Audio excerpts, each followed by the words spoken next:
I'll say hello. I'm Hodri Aptavrig, and I've been organising with Beth from TFTS and sort of co-organising this event. So welcome. Thanks all for coming on this really sunny day. And I know we're in here in this kind of blackened out sort of area, so we'll try and get to the pizza and drinks, you know, and have some rays eventually. Diolch yn fawr i chi gyd am dod. Croeso I TFTS, croeso i'r studio RGJ.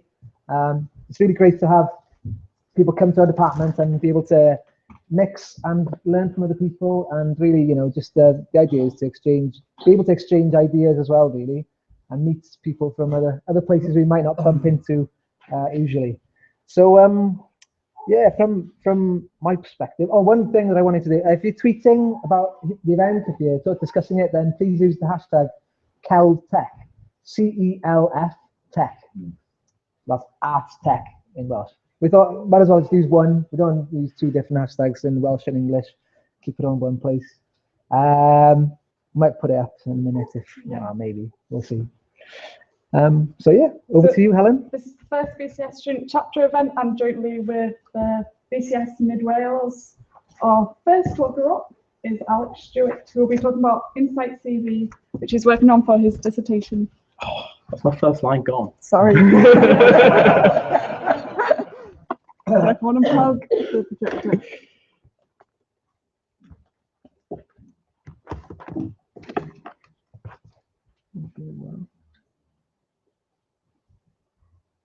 That should chop.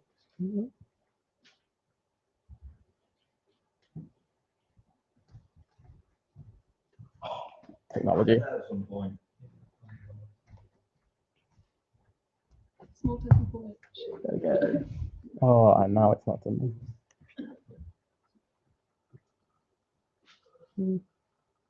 Okay, yeah.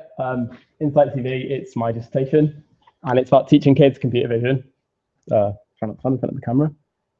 The project is basically the whole curriculum is changing for computing and IT, and getting a lot more focus on actually developing software, not just being able to do Excel spreadsheets. And like one of the big areas of computer vision, of computer science, is computer vision. So the idea of this is going to introduce computer vision to Key Stage 4 students and upwards. So anyone from sort of 14, 15-year-olds through to even adults and undergraduate students should be able to use it.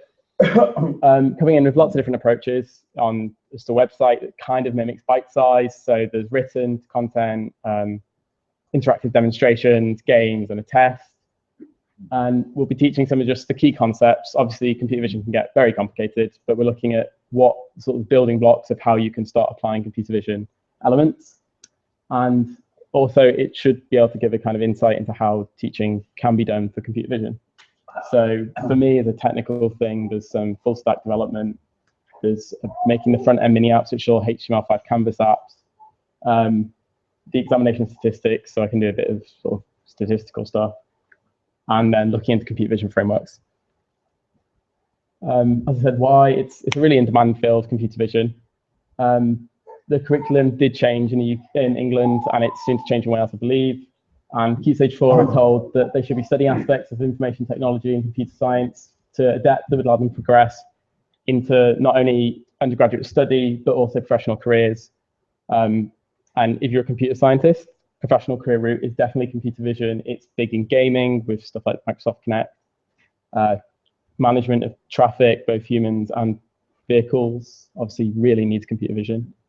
Security, it's a big thing. Industry, and especially automation. So autonomous machines need to be able to use computer vision to see things.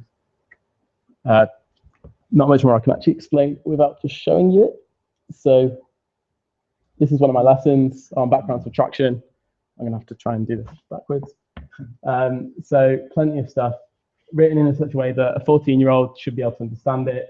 Obviously looks at how I can take out the stuff that people don't understand and just keep the stuff that's in it. So no complicated equations, just simple little code extracts there that basically pseudocode. Then inbuilt sort of background subtraction here. So that's doing sort of background subtraction, but it's noisy, so it's bad. And there's stuff like buffers So you can see how the changes make different changes. There's then this concept of using games, which is going to mess about a second. So if I put my hand on the yellow brick, which is harder than it looks, there we go.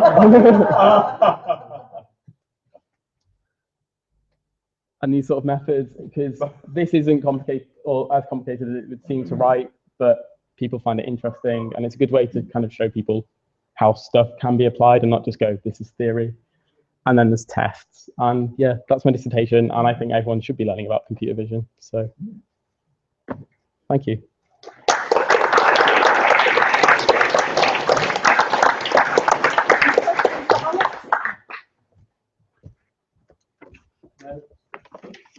So next up we have Sam. Sam's got a question.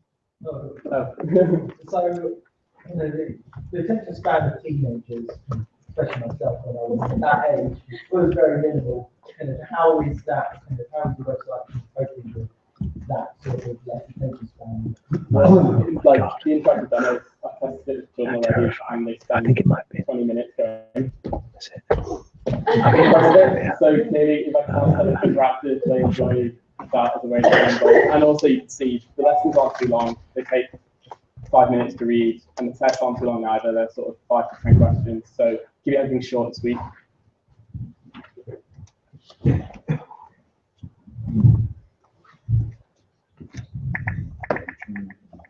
Nice to drag it onto the screen. Oh, how do I do that? I'm surrounded by computer people, aren't I?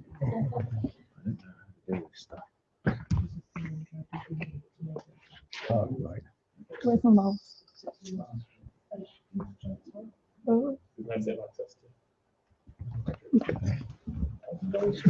Where is it here, though? Yeah, it's not your screen. Okay. It's possible to get it.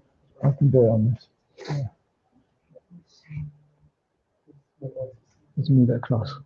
Yeah.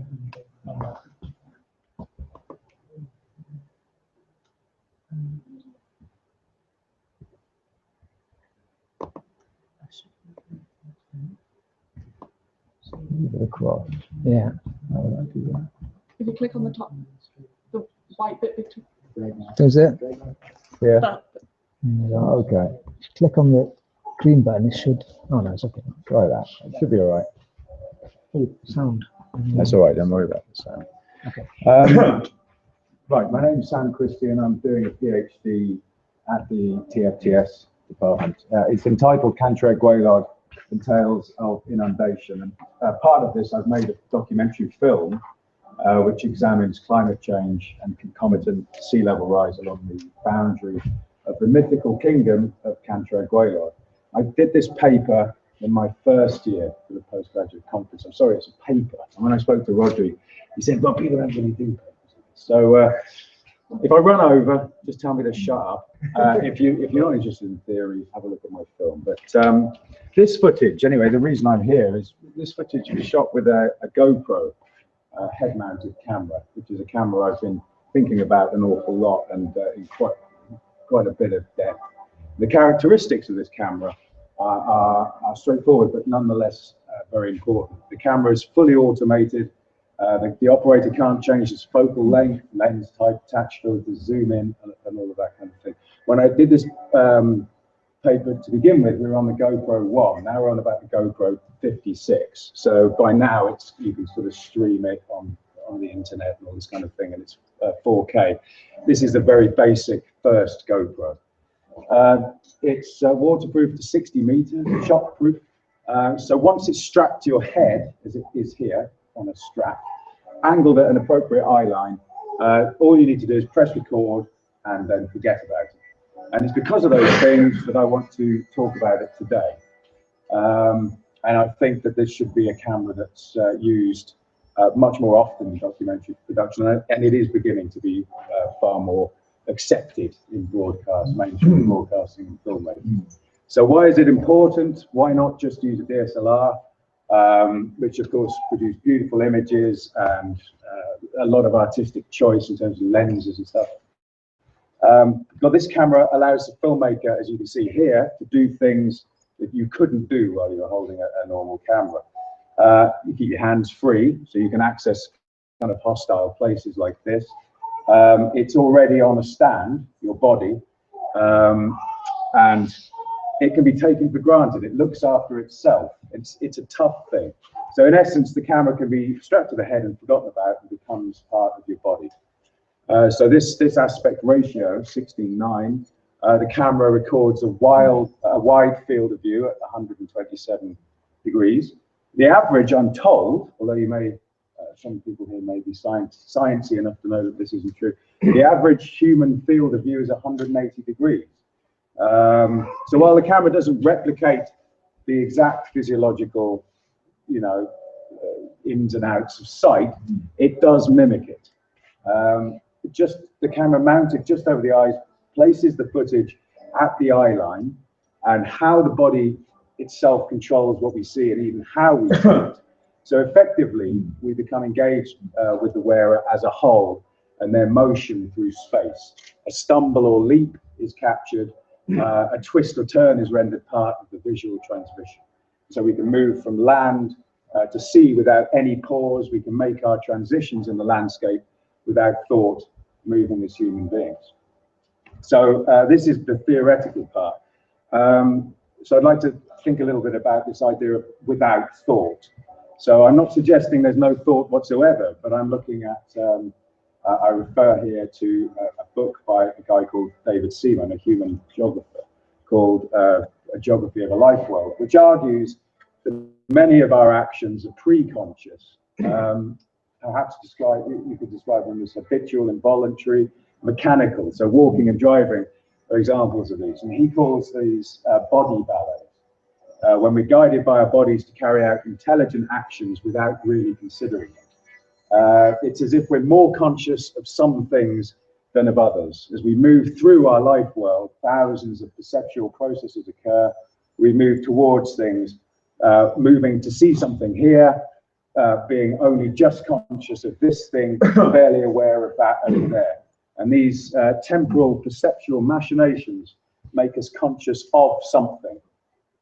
This, of course, is intentionality, from intentio, stretching out towards, as presented by philosopher Edmund Husserl. And this is the cornerstone in his ideas of phenomenological perception. There are almost as many things in this reaching out towards, this intention, as there are in existence. For example, we take in moss, stone, the holes in the stone, the type of snow, the exact temperature, and its exact effect on our body. We take in distance, we take in proximity. Our bodies feel the land, both uphill and down, both rough and smooth. The detail is almost endless, and this is a constant temporal process. And this is how Husserl believes we perceive this mountain, any mountain or any place. In reaching out towards the perception of something that exists, is extant, a priori, our perception of it, we reach towards the authenticity of that place, which is why this interests me in terms of documentary work. Jean-Paul Sartre closes his essay discussing Husserl's phenomenology. It is not in some hiding place that we will discover ourselves. It's on the road, in the town, in the midst of the crowd, a thing among things, a human among humans.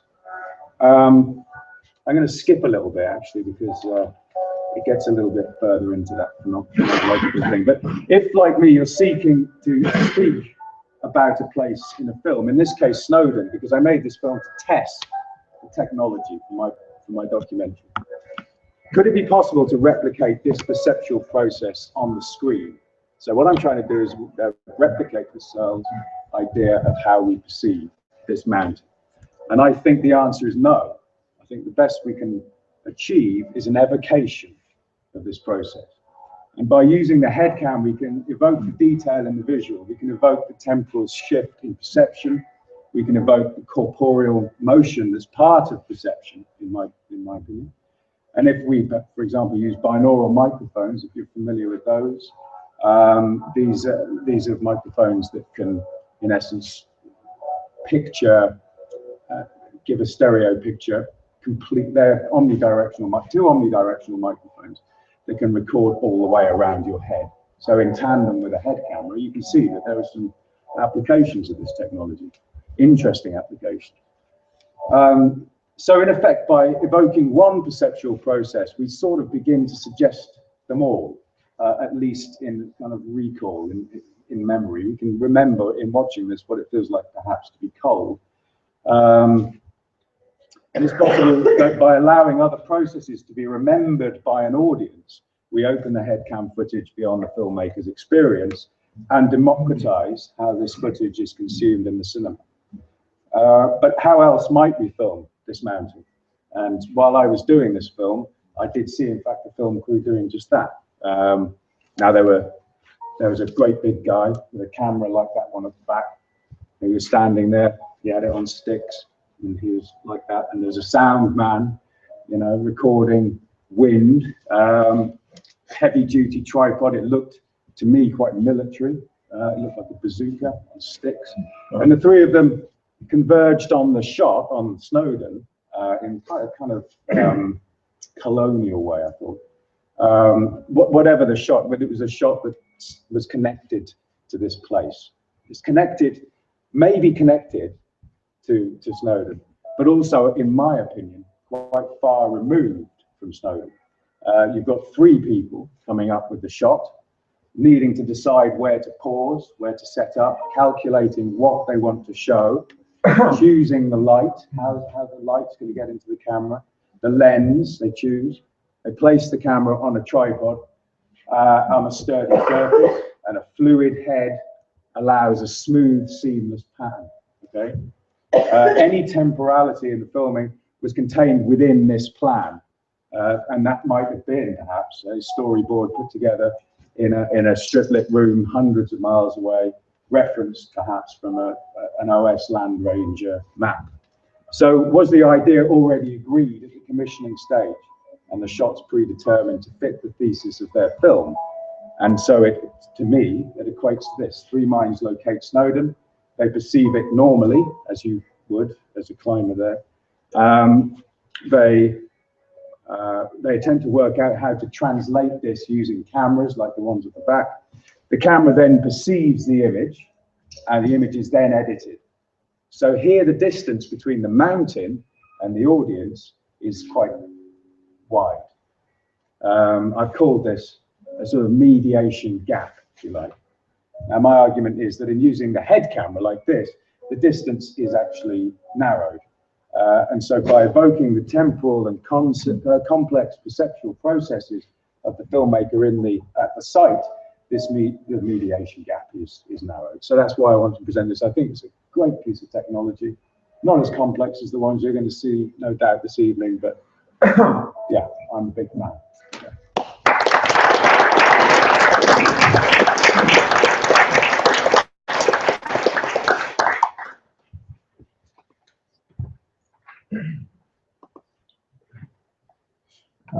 I just close this, yeah? Got questions? Yeah.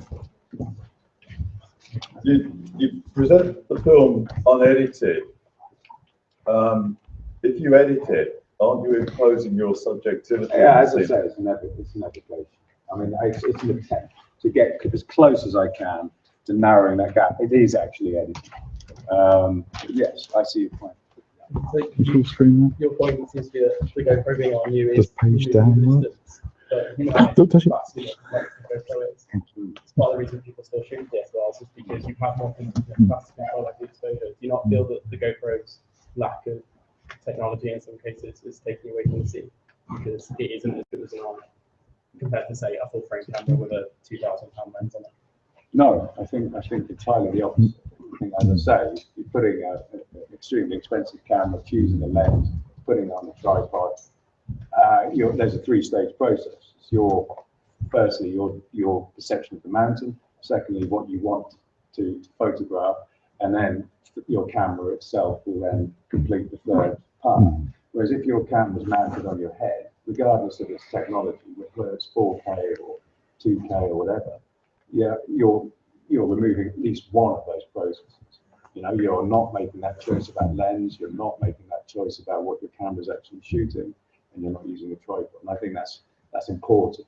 It's a sort of intention which I think is very important. That's what documentary makers perhaps could think about more often, than this big gap, this big a priori decision before they make films.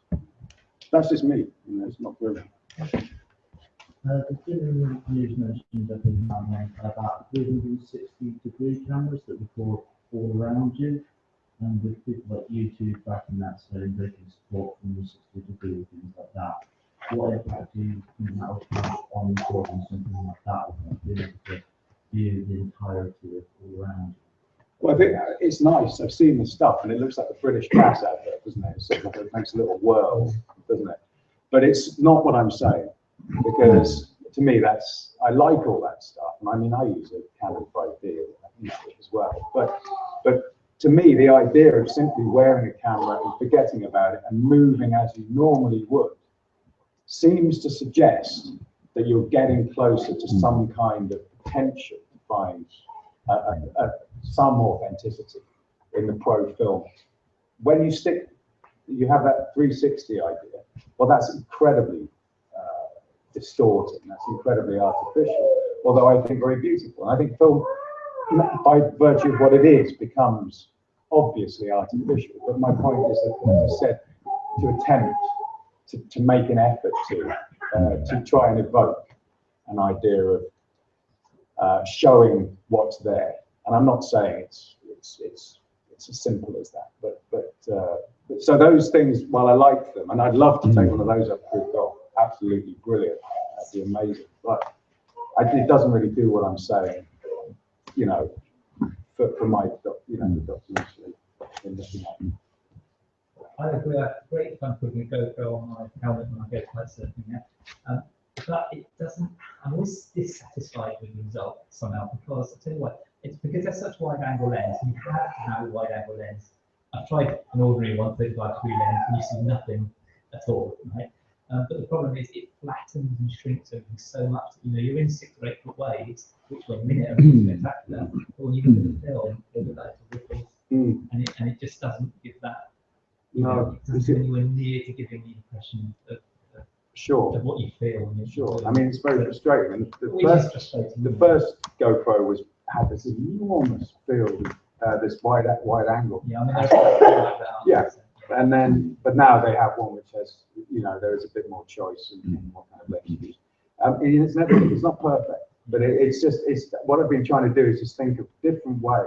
I always feel like I want something which is like the eye, you can sort of focus in, get the wide view, but then when something interesting happens, when you're glancing back at a piece of spray, and then it kind of looks in closer like your eye and brain does. The great thing about that one is that it's not really that dangerous up there. I mean, it's quite dangerous, but it's not that the GoPro makes it look incredibly, really, doesn't it? Yeah. So it's good for the ego, but yeah, I know it's the same with waves, when you're riding on top of a wave, it makes it look actually much louder. Yeah.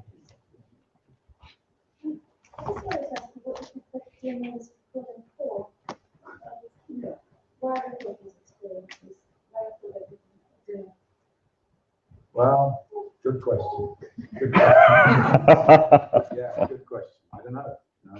I mean, I was testing my camera in that particular thing. But, that's a good question, isn't it? Why are we doing it? Why are we filming it on my mobile? But that's a very different thing, perhaps. But yeah, food for thought. Thank you. All right, cheers. So next up, we have Roger talking about automating interesting. Yeah, okay. I think I've got a problem following that, but I'll do my best. I'm Roger. I'm here on behalf of Aberystwyth beekeepers this evening, and I want to talk to you about something that's really clunky, of very narrow interest, and is way off finished. So I hope I'm holding your attention. Is anyone familiar with Oulipo? Just a couple. That's right. Okay. Well, I'm glad some are. Ouvroir de Literature Potentiale, founded getting on for 60 years ago, predominantly French, and these are mathematicians and authors interested in doing interesting things with patterns in language. You may well have heard the Collège de Pataphysique, Ubu, Alpha Jari, all of them, perhaps a couple more nods there. This is where they come from. So here are some examples of the sort of things they do. There's loads and loads and loads of stuff, but perhaps these are some of the better known ones. You may well have heard of La Dispersion, but perhaps not realized that it was an Oulipo output. So Perec's novel avoiding use of the letter E, which was an absolute miracle of translation, but well done. And if nothing else, I get to recommend to you the one of my very favorite authors at the moment, Harry Matthews. Please read anything that Harry Matthews has written. He's done a lot more than what I mentioned there. But one of the things that the Oulipo are fairly well known for, I think, is S+7. And I don't know who originated this, but you go get a dictionary and you get a text and you go through and you find the nouns and you just displace them by 7 in the dictionary. And there's just a simple example of the sort of thing that might come out of it. I'm not, to be honest, I'm not quite sure what the original text was there, but you get some very, very interesting textual patterns out of this. And that's just one of the commentaries that was written on this kind of activity. I'll leave you to read that for yourself. But this is what I thought to myself, hey, it must be possible to automate this, because it's a really, really laborious process. Why not take the hard work out of it? And you can do it fairly easily. You can download the Stanford parser, and that just works off the shelf. Dictionaries are everywhere, so you just get word lists and you can move up and down them, and off you go. It gets a bit clunky with things like irregular plurals, but the hygienic way of doing that is to hold a singular list and a plural. You can imagine how this might work. So it's really straightforward. Honestly, it is clunky as hell. This is the algorithm. There's no need to concentrate on it. The only important bits I've stuck in red. So parse text, I didn't write that bit. The people at Stanford did that. That's what they're good for. And the one of the things I haven't cracked is moving from plural to singular. You can get off the shelf pluralizers. They're not difficult to write. But going the other way is actually a bit of a horror story. So if anyone's got a singularizer for English language or any language, do let me know. But this gives you the opportunity to do all sorts of other things with the S+7 idea. But for a start, why stop at 7? You know, if you wanted to do S+53 and you're doing it by hand, that really would take you a long time. But for me, it's just a parameter. It doesn't matter. Why stop at nouns? You can work on adjectives, you can work on adverbs. Verbs are problematic. If I give you a part of a verb and you want to find the infinitive, I don't know how to do that. And then going from the infinitive to that part of a different verb. So that's a whole, which I'll leave you to think about. And then, you know, why stop at dictionaries? Why not work with thesaurus? Well, thesauri aren't strictly ordered, but never mind. I'm sure we can do something.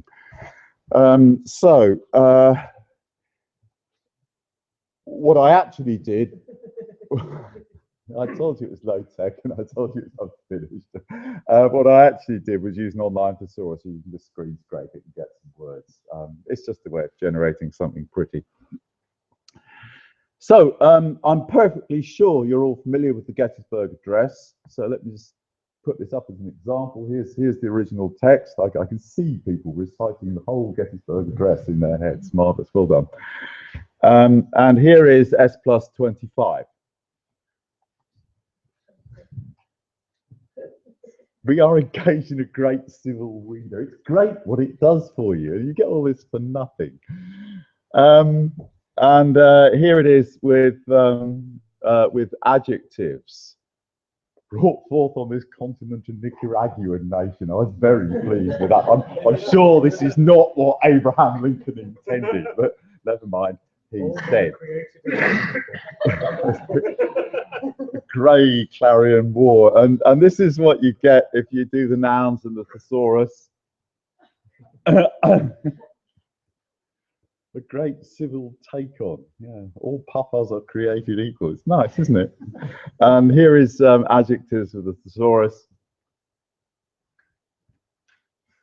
faithful to the proposition that all men. Yeah. Anyway, if you really want to play with, I've got this running on my dinky little laptop here. It's quite fun. So come along later if you want and just pump in any text you like. And you might be surprised at what comes out of it. I often am. So what I want from those present, just to fill in the gaps in this, is if someone can write me a singularizer, that would be nice. If someone can write me something that deals with verbs, that also would be nice. If someone's got a really usable, retrievable online thesaurus, that would be nice. And if someone's got a Welsh parser, we could really do this properly for Aberystwyth. I see Rodman's nodding, he's got a Welsh parser. It's good, it's good, it's good. Any questions? Yes, Amanda. WordNet should thesaurus. Pardon me? WordNet is what you want for an online thesaurus. Okay, thank you. And could you tell me about the parallels between the Aberystwyth beekeeping organisation and different organisations that make people Well, there's a number of people I could have chosen to represent tonight, and the beekeepers sort of floated to the alphabetical top. I should have perhaps have taken the 7th down to be in spirit with the thought. I don't know. Sign the bridge. Yeah? Experience is totally different when you do it online because the glorious need to scan into a digital. Yeah, I devalue the experience hugely, I think. I mean, because it's so instant, isn't it? I do it like an assistant for us poetry, and she really enjoys using an online because it's so quick, and she's used to everything being very quick. And I learned about it, not that long ago, but I You are right, because you can imagine these guys in 1960 with their dictionaries before doing this stuff, and I just sat on the train down Lancaster this afternoon just pumping phrases in, thinking, hey, that's a good one, that's a good one. Yeah, come back like this. Yeah, you're right, it alters the experience of people. As whether Connor would approve it, probably he would, I'm not sure. So for the singularizer, what are you using in lieu of that at the moment? Are you using a stemming sort of algorithm? I'm not. It's just an invitation to catastrophe. So the parse is really good. So if I find a plural that isn't in my plural list, I bung it in, but it doesn't have a corresponding singular. If I find a singular I've not seen before, then pluralizing it you can do reasonably reliably.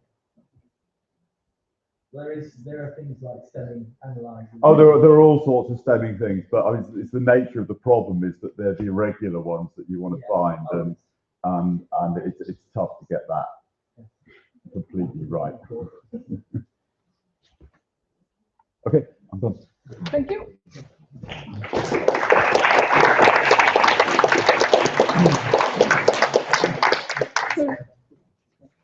Next up, we have Jim talking about motion and music. Oh, do you want to start me? So you're using them yet? Yeah, I'm using Yeah, we'll change, didn't we?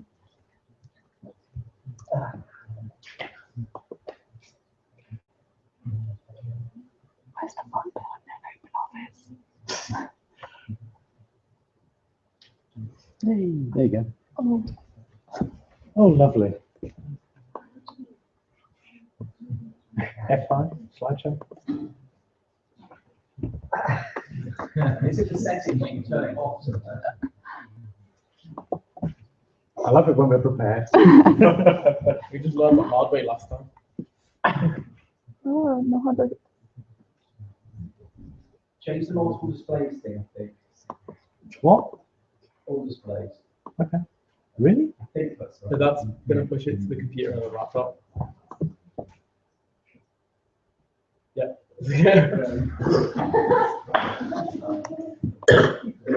Just settings you can ask it to not do dual monitors.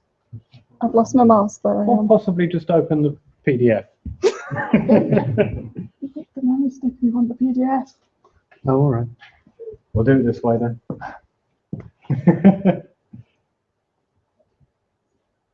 There must be. I don't like Mac. I really don't. They work differently from everything else. They may be very nice to people who use Macs. But there's no need to just be different out of the spirit of perversity, is there? No Jim, no Jim. Might be on the screen enough. So, how do you get the mouse back? Getting off a good start. Displays. Arrangement.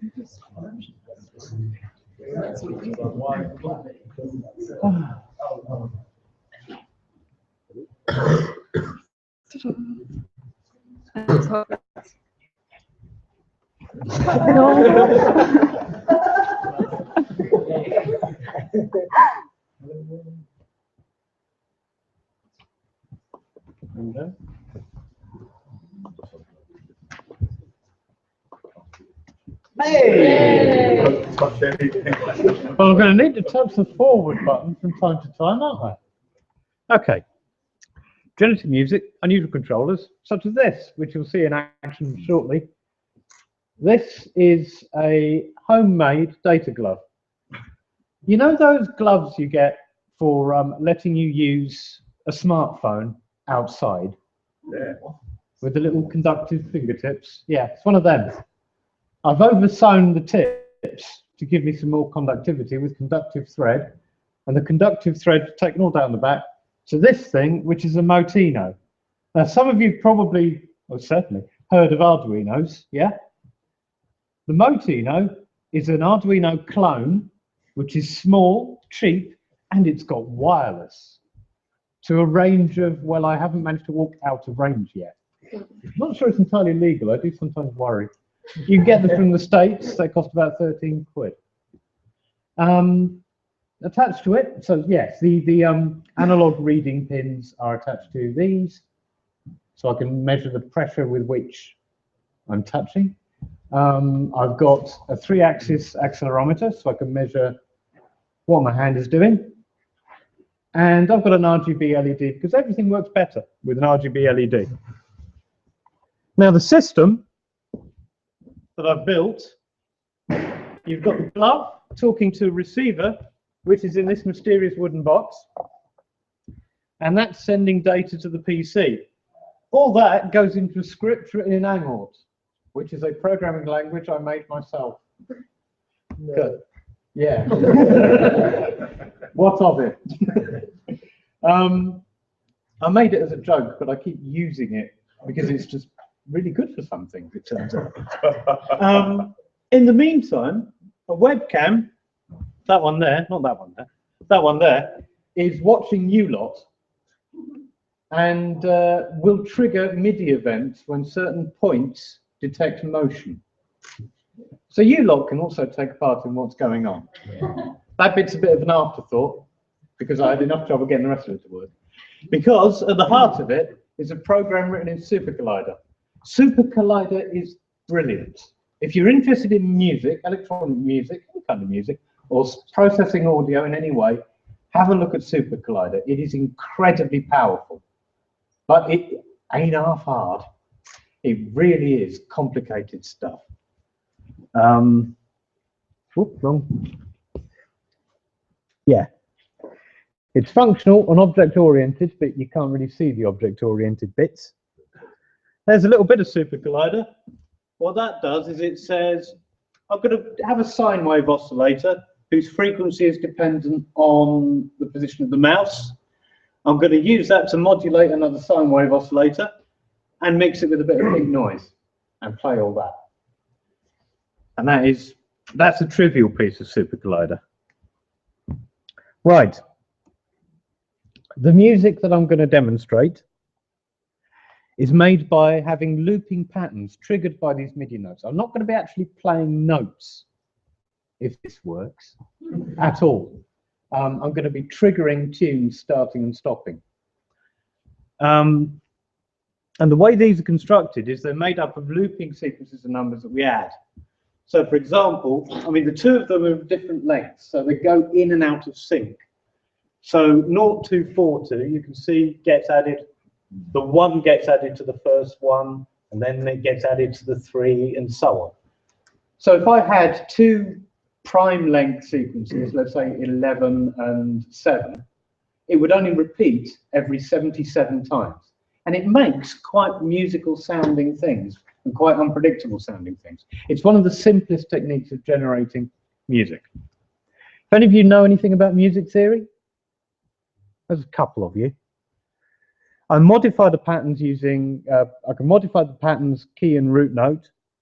I'm filtering the sound with an accelerometer position and also granular synthesis position. You'll hear that effect. One of the sounds is generated using granular synthesis, and I'm changing the position by tilting my hand. Music's in C major, and it's an 11/4. 1, 1, 2, 3, 1, 2, 3, 1, 2, 3, 1, 2, 1, 2, 3, 1, 2, 3, 1, 2, 3, 1, 2. That rhythm. I can transpose notes, doing chord changes, tonic, subdominant, and dominant, and I can change the mode it's in, even using something a bit modal, the Dorian. So without any further ado, let's see if it works.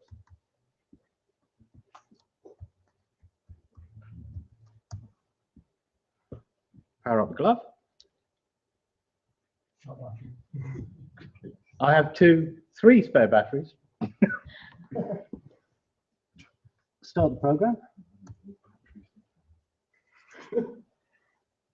Start the other programs. Remember to do all this in the right order.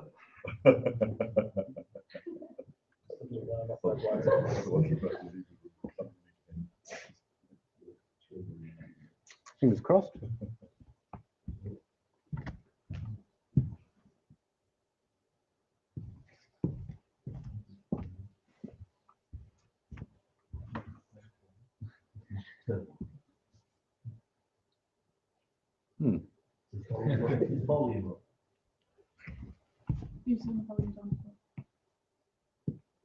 I did, but I turned it up again.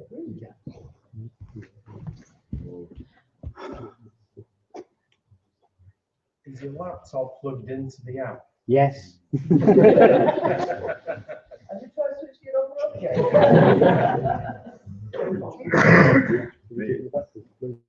Which bit is the problem? Right, I'm going to start again. Restart. Maybe jack is the wrong jack. Where's the right jack? I've rehearsed this so many times you wouldn't believe. Right? Oh, that bit always works. Okay, start the jack server. Start the superglider server. Play a test note. Yep. So superglider's working. Kill everything, apart from superglider. Run the programs again.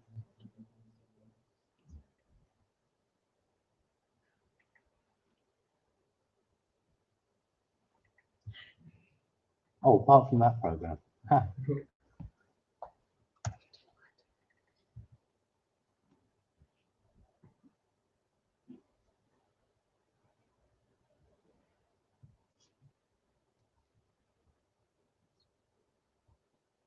Oh, this is hateful.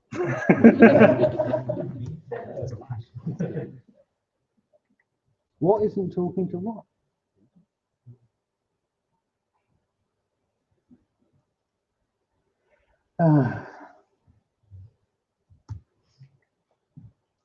And it's failed in a mode in which it has never failed before.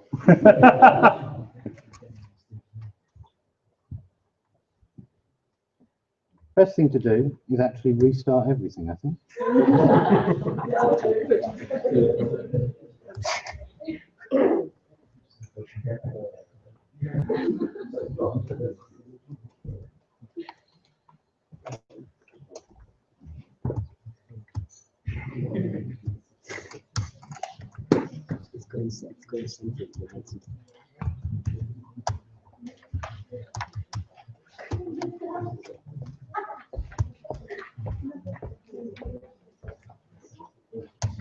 If this fails, I'll go away with the laptop in a quiet corner, get it all to work, and the next person can speak. I think that's probably fair.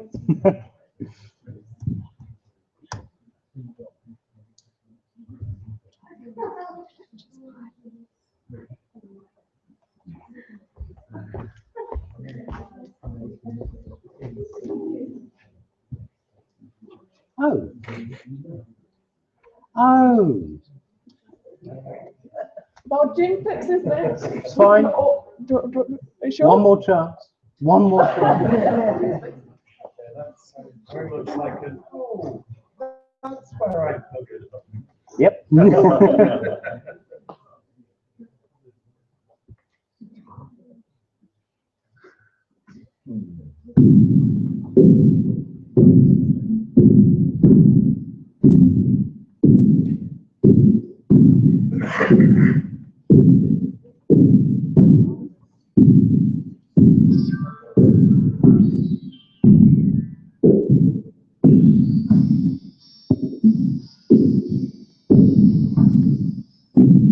Some of you are moving. What that the high pitched twanging sounds are.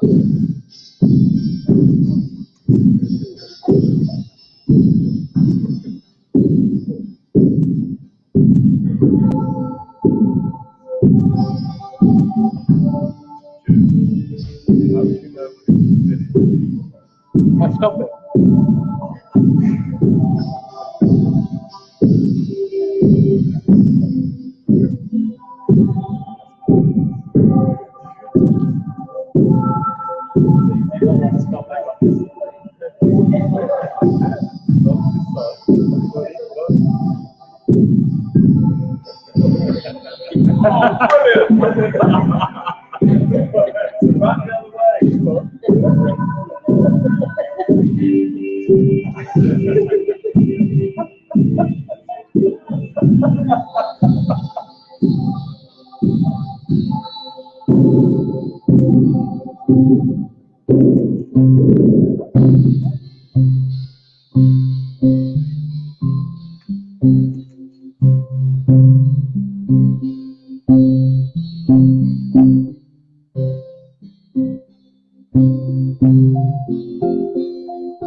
It worked in the end.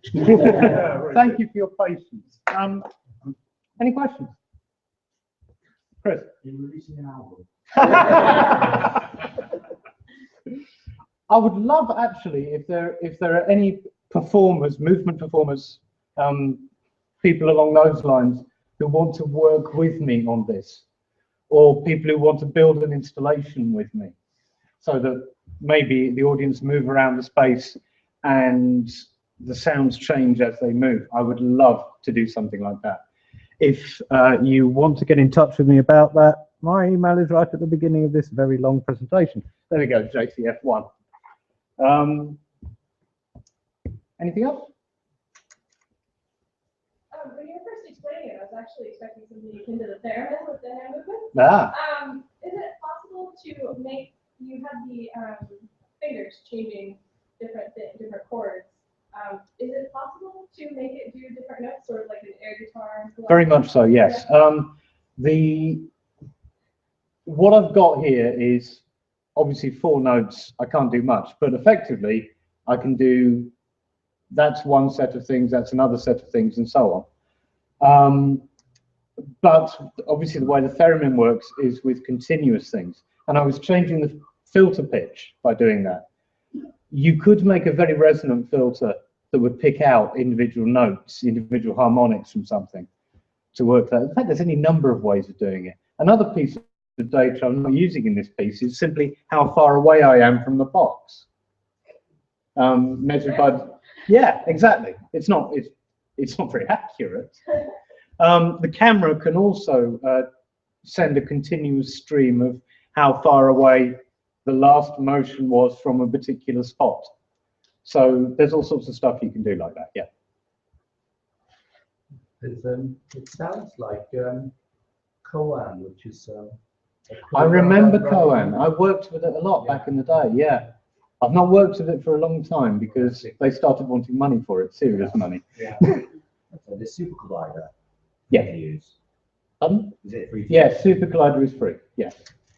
A lot of people use it. Apex Twin uses it, Auteca uses it, Square Pusher uses it, all sorts of people. Any more? How many hours have you been into so far? The glove itself took about a weekend to build, tinkering with the software. It's a fair few hours. I've spent a large chunk of the last week writing that piece. And mainly that was just giving Super Collider a good kicking, frankly. I'm not as familiar with it as I'd like to be. It's very strange in places. I kind of understand now why it's strange, but if Ableton Live is Visual Basic, Super Collider is Haskell. So, yeah. Any more questions? So what's the next steps on the hardware front? Is it another glove or is it a full body suit? Probably another glove. Nobody wants to see me in a full body suit. Have you implemented rock yet? No, I haven't. I need conductive pads there, but that's actually something I could add to the next thing. Seriously, that's a useful thing. Flex sensors, I'm also considering. Yeah. I'm considering adding sensors to the glove. Flex sensors only work for about 1,000 of those, which would be no good. Yeah, I could do. No, that would. Yeah. Could you do the second glove accurate enough to mimic a fretboard on the guitar to do the distance between the top one glove and the other? Not really. It's a nice idea. You probably do something visually with that, but to be honest, you may as well play guitar. I mean, well, seriously, Super Collider also takes audio input, and one of the things I was going to do was process a microphone, because you can do all sorts of weird stuff that way. So I was going to mix in a microphone with it, or a guitar. I can't play a guitar with this. I've tried that, because of course, as soon as you do that, it considers that to be that finger touching. So you immediately reduce the utility of the glove somewhat. What made you build your own hardware rather than using existing technology such as a mile, which is like an armband that detects? I didn't have the money. This cost, all in all, about 20 quid. So, yeah. And it was fun. Apart from conductive thread, which is evil. Never quite does what you want it to do. Not like ordinary sewing. And for reference, what was the existing technology of cost? About 100. My weapon check is about £70. Yeah, yeah. And also, I'm not sure how easy it is to interface with other things. Whereas this just spews out a stream of numbers, and you can parse that however you like. I've done other things with it. It can control my stereo at home. Next track, previous track. Oh, louder, quieter. Rock. The power. Yeah. Any more questions?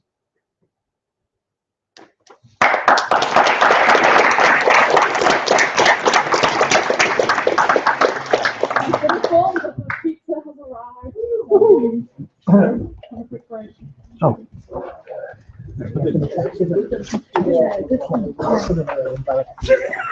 Okay, I'm gonna have to do something more technologically. Can I have a YouTube? Let me just kill the Oh, that one, yeah. whether the webcams are.